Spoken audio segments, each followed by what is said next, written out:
Bonjour à tous et bienvenue sur cette vidéo. J'ai décidé de vous présenter aujourd'hui mon bullet journal pour 2021. Alors oui, je vous présente mon budget 2021 alors que l'année a déjà bien commencé. Mais au final, un bullet journal ne se met pas seulement en place en janvier, mais à n'importe quel moment de l'année.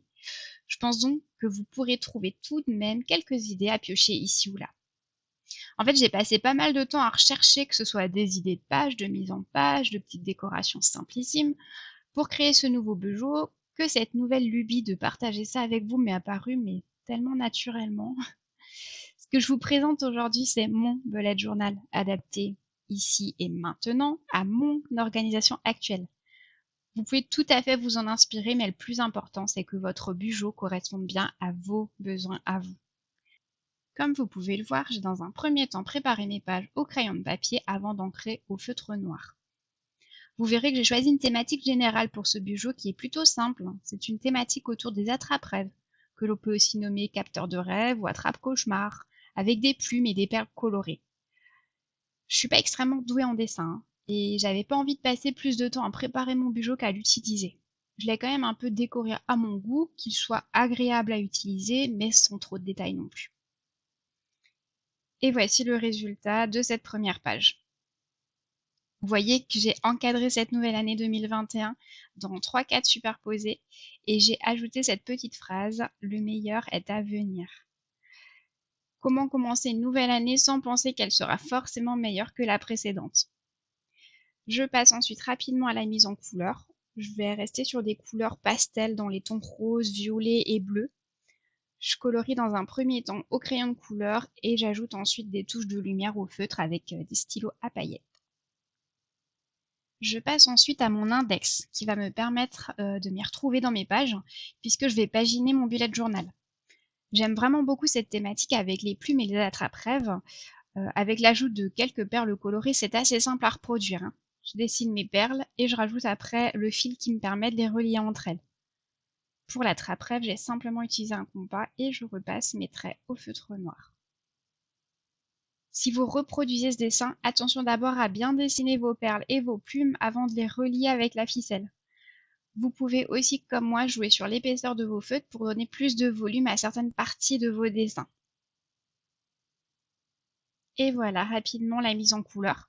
Je vous ferai de toute façon un récap final en fin de vidéo.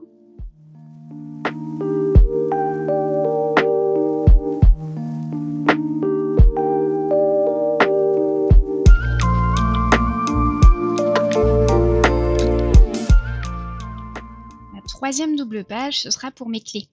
Alors je ne vais pas y noter grand chose, ce qui m'a permis de faire un grand attrape-rêve sur la page de gauche que j'aime vraiment beaucoup. Je crois que c'est réellement une de mes pages préférées de ce nouveau bijou. Je vous laisse voir le résultat au feutre noir que j'aime vraiment beaucoup et je vous passe rapidement la mise en couleur.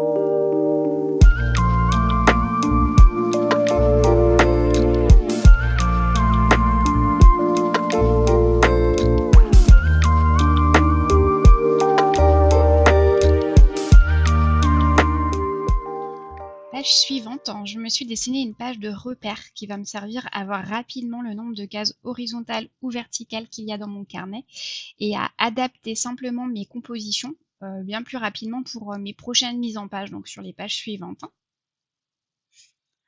Ensuite, et avant de rentrer réellement dans cette nouvelle année 2021, je me suis fait une petite rétrospective de 2020.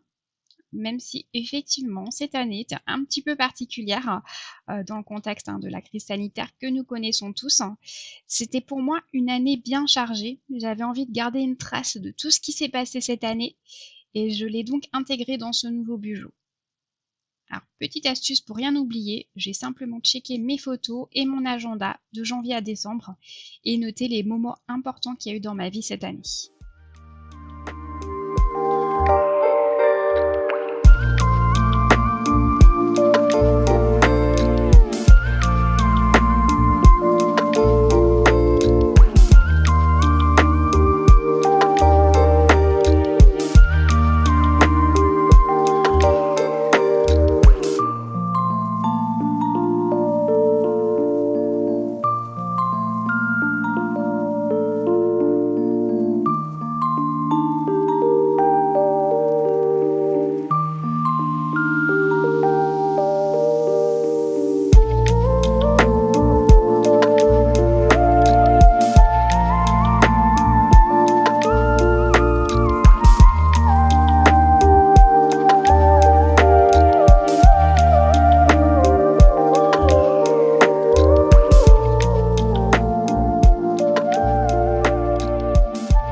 C'est clairement la double page qui m'a pris le plus de temps, entre les dessins au crayon de papier, le dessin au feutre et la mise en couleur. Ça m'a pris vraiment une bonne partie du temps consacré à la création de ce nouveau carnet. Et voilà directement le résultat après la mise en couleur.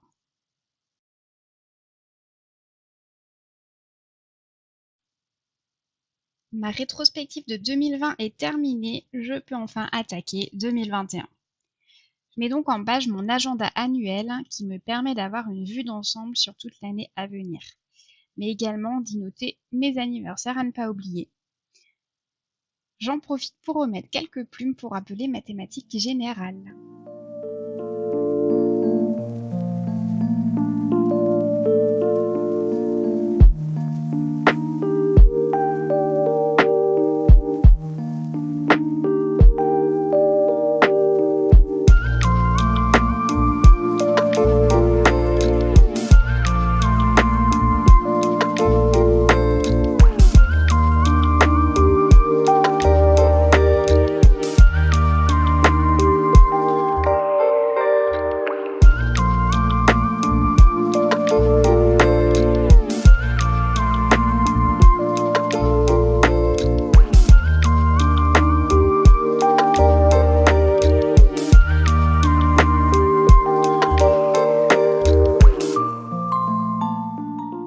Alors, même si nous ne savons pas très bien où nous allons pouvoir aller en 2021, j'avais envie de cette bucket list de voyage que je fais en général dans tous mes bujots. J'ai voulu y mettre quelques photos d'anciens voyages et j'ai laissé de la place pour y noter tous les endroits où j'ai envie d'aller cette année ou bien même les années à venir.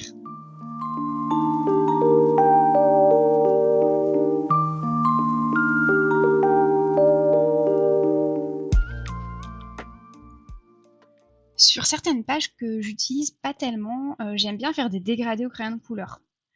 Je le fais pas sur les pages sur lesquelles je suis amenée à écrire souvent, parce que le crayon de couleur ne tient pas aussi bien que le feutre et je veux pas perdre de la couleur en passant mes mains à plusieurs reprises sur mon coloriage.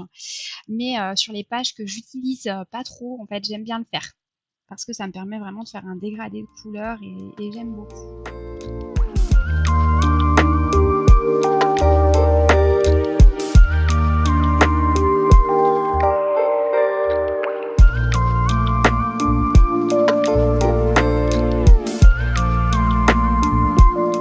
Page suivante, je me suis créé un suivi du budget global pour l'année.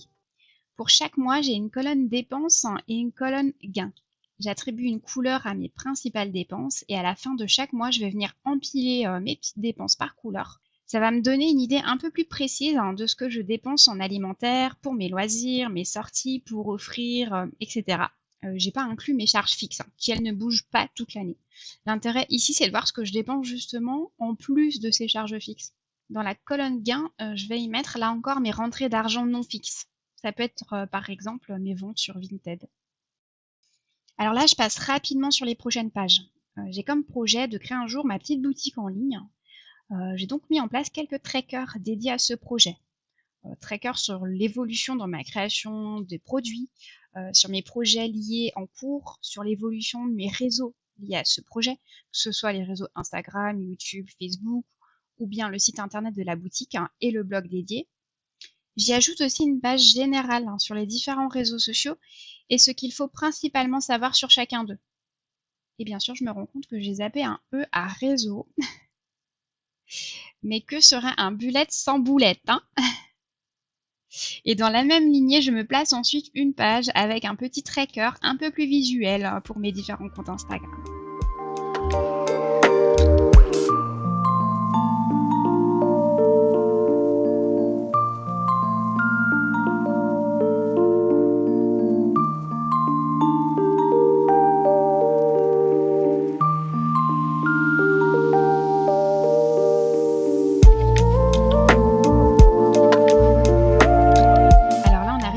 Que j'aime beaucoup, que j'avais déjà dans un ancien Bujo et que j'ai recréé dans celui-ci. C'est une liste de tous les Disney Pixar que je possède en version collector. Donc sur cette page, j'ai dessiné le château de la Belle au bois dormant avant d'y ajouter la liste des films pour pouvoir cocher ceux que j'ai déjà ou non. Alors le château, il n'est pas si compliqué que ça à dessiner. Vous voyez que ce sont tout simplement des tours de différentes tailles posées les unes devant les autres. Pour bien le dessiner, il faut commencer par les tours de l'avant vers l'arrière.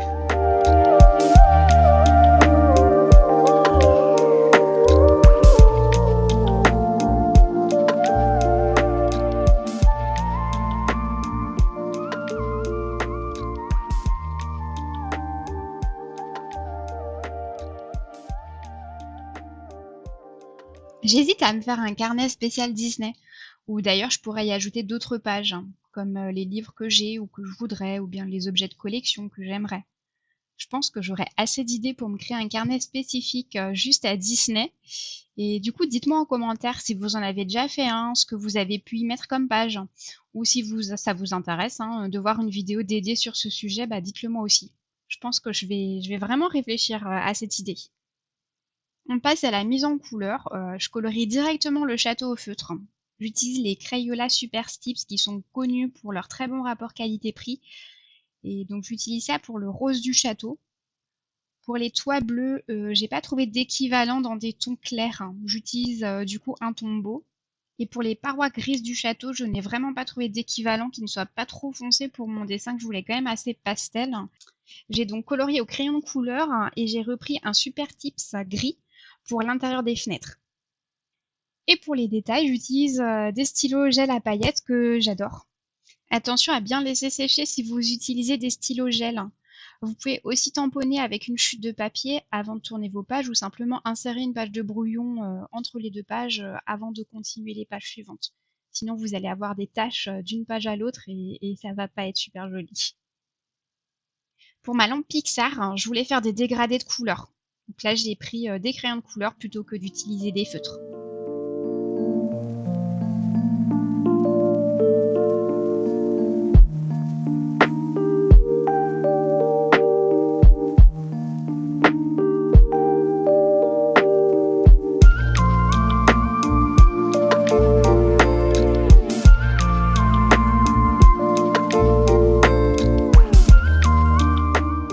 Ensuite, je me suis préparé une petite page de challenge sportif.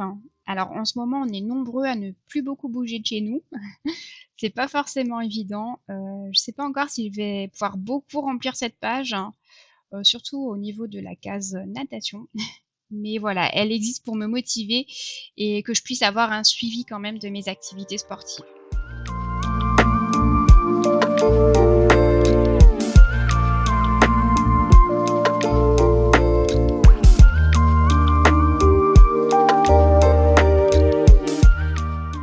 Si on parle de challenge sportif, la page qui suit va avec parce que c'est un suivi de santé. Je vais créer un graphique sur ma double page et renseigner les 52 semaines de l'année dans mes abscisses. En ordonnée, je note à gauche une courbe de poids, à droite l'IMC et au centre un histogramme représentant la composition de ma masse corporelle. Donc, elle va être détaillée par la masse osseuse, la masse graisseuse, la masse hydrique et la masse musculaire. C'est des infos que j'aurai grâce à une balance adaptée. Je me suis mis un rappel sur mon téléphone une fois par semaine pour penser à faire la pesée. Et toutes les données, elles sont ensuite stockées dans l'application qui va avec ma balance. Je ne sais pas si vous voyez bien ce que ça va donner au final au niveau du graphique, hein, mais je viendrai chaque semaine faire mon petit histogramme en fonction des données de ma balance, avec une couleur par catégorie. Et j'aurai également mes deux courbes que je vais faire donc de deux couleurs différentes, une pour le poids et une pour l'IMC. Maintenant que j'ai bien mis en place mes pages annuelles, il était peut-être temps de commencer l'année 2021 à proprement parler. Comme j'ai pas pu utiliser toutes les pages de mon bullet 2020 pleinement, j'ai décidé de tester une organisation en trimestre. J'adapterai bien sûr le trimestre prochain si jamais je me rends compte que ça me convient pas. Mais pour le moment, et surtout dans le contexte actuel, c'est en tout cas ce qui m'attire le plus aujourd'hui. Et j'oublie pas ma thématique autour des attrape-rêves, et je dessine donc quelques plumes qui descendent délicatement sur ma page. J'aime beaucoup le rendu avec seulement quelques traits qui sont en fait assez simples à dessiner.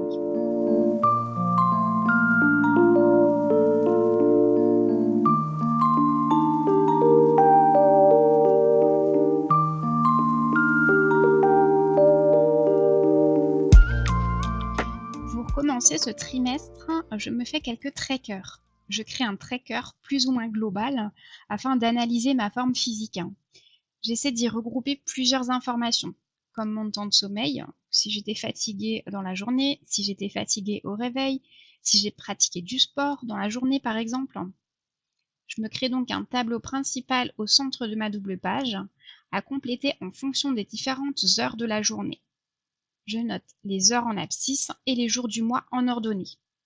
Je ne sais pas si vous imaginez tout de suite là bien le rendu, mais en fait c'est une double page sur laquelle il y a vraiment pas mal d'informations. J'ai vraiment tout regroupé sur cette double page. D'abord dans mon tableau principal au centre, donc je note le sommeil que je découpe par phase, sommeil profond, sommeil léger, sommeil paradoxal et temps éveillé durant la nuit. Alors, je suis pas devin, hein. J'utilise simplement les données qui sont retransmises via l'application qui est reliée à ma montre connectée. C'est pas quelque chose qui est hyper précis, mais ça m'aide quand même à comparer d'un jour à l'autre. J'ajoute aussi dans ce tableau principal si j'ai fait du sport dans la journée. Et vous voyez que j'ai mis plusieurs colonnes à droite. Dans les premières, je vais cocher suivant mon état. Difficulté d'endormissement, fatigue au réveil, fatigue journalière, si j'ai pratiqué le jeûne intermittent sur cette journée et si j'ai pris ou non une aide au sommeil. Alors ces informations-là, je dois quand même les noter. Pour ne pas oublier, je me suis préparé un carnet à côté de mon bureau où je note le matin si j'ai eu du mal à m'endormir ou non, si je me suis réveillée dans la nuit, si j'étais fatiguée au réveil ou pendant la journée. Je note aussi l'heure de mon dernier repas de la veille et du premier au matin. J'essaie quand même de pratiquer 2 fois par semaine le jeûne intermittent. En notant toutes ces informations, je peux valider ensuite si j'ai bien pratiqué mon jeûne sur cette journée ou non. Et certains soirs aussi, je prends des gélules naturelles aux plantes pour avoir un sommeil de meilleure qualité. Et donc, si j'ai pris cette gélule la veille, je me le note aussi le matin dans mon carnet pour pouvoir le renoter ensuite dans mon bijou. Enfin, tout à droite, je renseigne le nombre de pas et la distance parcourue ainsi que les calories dépensées. Tout ça pour savoir si je me suis beaucoup dépensée sur la journée en question et analyser donc la qualité de mon sommeil en fonction de ces paramètres. Là aussi, il y a plusieurs applications sur votre téléphone qui peuvent vous donner ces indications. L'idée ici, c'est de regrouper vraiment tout au même endroit pour analyser les données entre elles. C'est une page qui est importante pour moi car j'ai quelques soucis parfois à avoir un sommeil réparateur et analyser toutes ces informations entre elles, je pense que ça peut m'aider à comprendre dans quelles circonstances j'arrive mieux à dormir paisiblement ou non. C'est la première fois que je me suis fait suivi. Je pense qu'il aura sûrement besoin d'être un peu adapté. Déjà sur le mois de février, j'ai pas commencé mon tableau à 24 heures, mais à midi pour pouvoir dessiner ma nuit d'une seule traite. Voilà, c'est des petits détails en fait qu'on ajuste d'un mois sur l'autre. Et comme je travaille en trimestre, du coup, je me suis créé directement les mois de février et les mois de mars à la suite. Donc, j'ai vraiment hâte d'analyser les résultats à la fin du mois. Après le tracker global, je me prépare aussi un tracker de soins. Vous allez voir que j'ai séparé mes pages de soins en 5 doubles pages différentes. Alors la première, ça va être pour mes produits chouchous.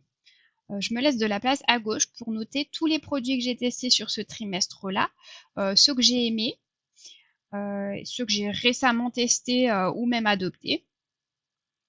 À droite, je me fais un tableau dans lequel je note la date d'ouverture du produit, le coût et du coup le nombre d'utilisations. Ce qui me permettra de calculer quand le produit sera terminé, le coût réel sur un mois par exemple. Sur la page suivante, je me note ma routine de soins idéale. Alors à gauche, ce sera pour la routine soins générale mensuelle. À droite, ma routine de soins hebdomadaire. Alors attention, c'est bien une routine idéale. Dans ma routine mensuelle, je me prévois par exemple un masque du visage 1 fois par semaine, un gommage du corps 2 fois par semaine. Et sur la page de droite, les soins à la semaine en fonction du jour de la semaine. C'est pas quelque chose que je suis forcément à la lettre non plus, hein. Ça reste une routine idéale si je veux essayer d'être régulière par rapport à ce que je me suis fixé. Je viens ensuite attribuer un numéro à chaque étape et vous allez voir que ces numéros vont me servir sur la page suivante. Troisième page de ma routine de soins, c'est donc mon tracker corps au mois. Voilà pour moi l'avantage de travailler ce nouveau budget par trimestre, c'est que je peux rentrer mes trackers sur 3 mois dans une seule double page et avoir une vraie vue d'ensemble. J'utilise les numéros attribués à chaque geste de soin, donc sur la page précédente, et je le note en haut de mes colonnes. Sur mes lignes, ce sont donc les jours de la semaine. Je me suis créé une légende assez simple pour savoir où j'en suis. Justement, je ne suis pas réellement à la lettre ma routine de soins définie sur la page précédente. C'est vraiment juste une routine idéale. Il me fallait donc un moyen de savoir sur quelles étapes je pourrais avoir du retard. Alors c'est tout simple. Par exemple, pour ma colonne 1, qui correspond au masque du visage, le jour où je fais mon masque, je colorie la case. Comme j'ai prévu de faire un masque 1 fois par semaine, je viens ensuite hachurer les 6 cases suivantes. Je sais que ces jours-là, je n'aurai plus besoin de faire un masque du visage. Et bien sûr, si jamais j'ai fait mon masque avec un jour de retard et ou que la semaine d'après je le fais avec un jour d'avance, ça ne va pas m'empêcher de colorier la cage, même si elle était déjà hachurée, sans oublier de revérifier du coup que mes 6 cases suivantes, celles que je viens de colorier, soient bien hachurées elles aussi pour revalider en fait une semaine complète à partir du moment où j'ai fait mon masque. Les 2 doubles pages suivantes seront les mêmes que les 2 dernières, mais pour ma routine soins au jour le jour, c'est-à-dire les produits que j'utilise quotidiennement mais en soins du visage. Dans un premier temps, j'ai donc un récap des différentes étapes, à gauche du matin et à droite du soir. Chaque étape est associée aux produits que j'utilise. Pour le matin, ce sera donc 3 étapes principales: nettoyer, tonifier, hydrater. On ajoute une étape contour des yeux et une étape maquillage. Je me maquille pas forcément tous les jours, donc ça me permet simplement de savoir quand je me suis maquillée ou non sur mon récap que je vais me faire sur la page juste après. Pour le soir, 3 grandes étapes aussi, qui sont démaquiller, nettoyer et hydrater. On ajoute là encore le contour des yeux, mais aussi l'hydratation des mains et l'hydratation des lèvres. Je numérote aussi chaque étape car je vais là aussi, et ce sera ma 5e et dernière double page de soins pour ce trimestre, me créer un tracker de suivi. Et voilà le tracker de soins du visage qui est exactement le même que celui pour le soin du corps.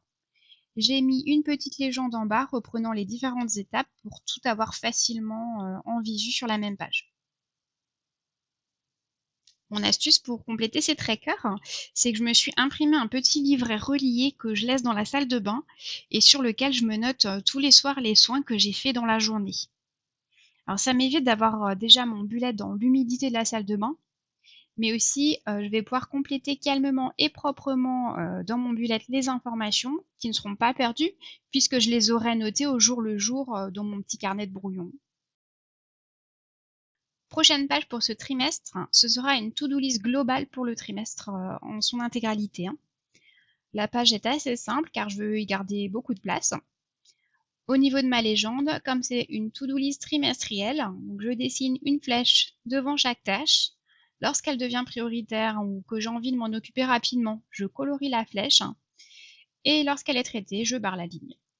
Ça me permet de rester organisée avec une liste trimestrielle un peu en vrac, qui sera donc conséquente. Je sais que je dois les faire, mais j'ai pas besoin de me fixer un délai. Donc je préfère travailler comme ça, me les noter en vrac et puis les effectuer quand j'en ai envie. Les 3 pages suivantes, hein, ça sera les dernières avant mon agenda mensuel, parce que j'ai quand même fait un petit agenda mensuel, même si je travaille pour la plupart du temps en trimestriel sur ce nouveau budget. Comme je vous l'ai dit plus tôt, j'ai dans l'objectif de créer un jour une boutique. Donc j'ai dédié ces 3 prochaines pages à ce projet. La première sera pour noter en vrac les idées pour développer la boutique et la marque. Là encore, elle est assez sobre, car je préfère garder le maximum de place pour noter les informations. Je dessine juste quelques fleurs et quelques feuilles pour habiller la page. Vous pouvez très bien reprendre cette idée pour une page sur laquelle vous envisagez de noter beaucoup de choses, mais que vous voulez tout de même un peu habiller pour vous donner tout simplement envie de l'utiliser, même pour une to-do list par exemple. La suivante est encore une page toute simple. À gauche, ma liste de choses à acheter. À droite, celle spécifique à la création de la boutique et aux consommables à commander pour la création des produits. Et je viens coller un petit logo sur celle de droite pour différencier la page dédiée à la boutique. Enfin, la dernière page de la boutique concerne les projets en cours. Les produits tests, les cadeaux que je fais pour le moment, surtout pour m'entraîner à créer certains des produits, mais ce sera peut-être plus tard de réelles commandes personnalisées. Je me note le projet et la date limite pour le terminer, ainsi que les différentes étapes d'avancement dans la création du produit que j'ai scindé en 5 étapes différentes. Je viendrai colorier une case à chaque étape terminée jusqu'à ce que toutes les cases soient coloriées, ce qui voudra dire que le produit est fini. On arrive à la dernière page que je vous présente aujourd'hui, c'est mon agenda mensuel. C'est sur celui-ci que je vais me noter mes rendez-vous, mais aussi renoter mes anniversaires et les différentes publications sur les réseaux sociaux. Je reviens un peu sur ma thématique avec cette plume qui virevolte dessous le mois. Je mets ma légende à gauche de mon calendrier et mes numéros de semaine à droite du tableau.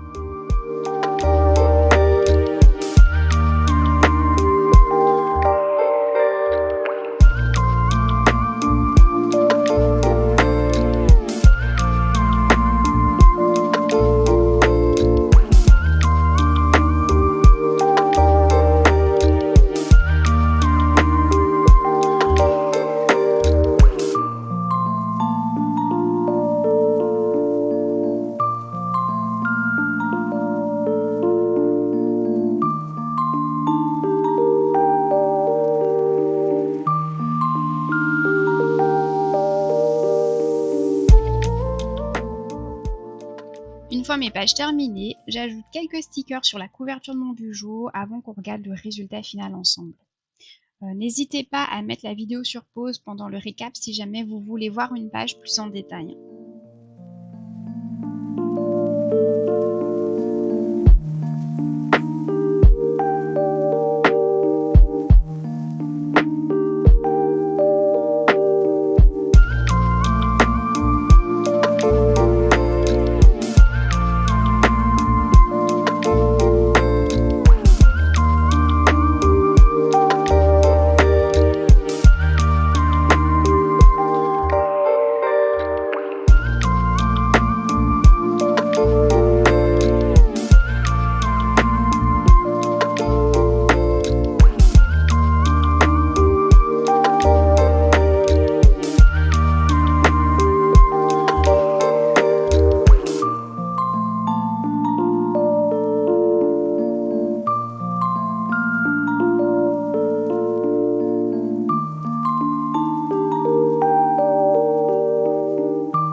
On arrive sur la fin de cette vidéo.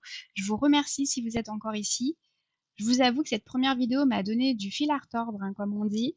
Je m'étais bien préparée, mais ce serait mentir hein, de dire que tout était aussi simple qu'imaginé. Entre les soucis d'éclairage, de mise au point, de montage, de puissance de l'ordinateur, entre autres. Je m'en suis finalement sortie. Si vous me suivez déjà sur Insta, vous savez peut-être que je suis assez perfectionniste hein, et j'aurais vraiment aimé vous sortir cette vidéo plus tôt. J'aurais aussi voulu faire mieux et corriger beaucoup de détails. J'essaie de faire des efforts en ce début d'année à me dire que tout ne peut pas être toujours parfait.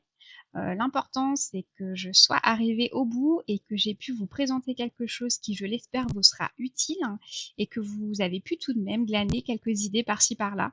Si vous avez aimé la vidéo, n'hésitez pas à liker, c'est très important pour moi, surtout pour une première vidéo, que je puisse me rendre compte hein, si d'autres vidéos peuvent être utiles à d'autres personnes ou non.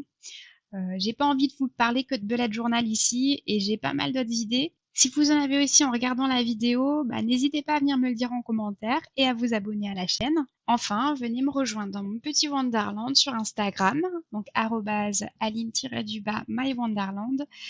Ce serait un plaisir de partager mon petit monde et de papoter avec vous. Je vous dis à très vite.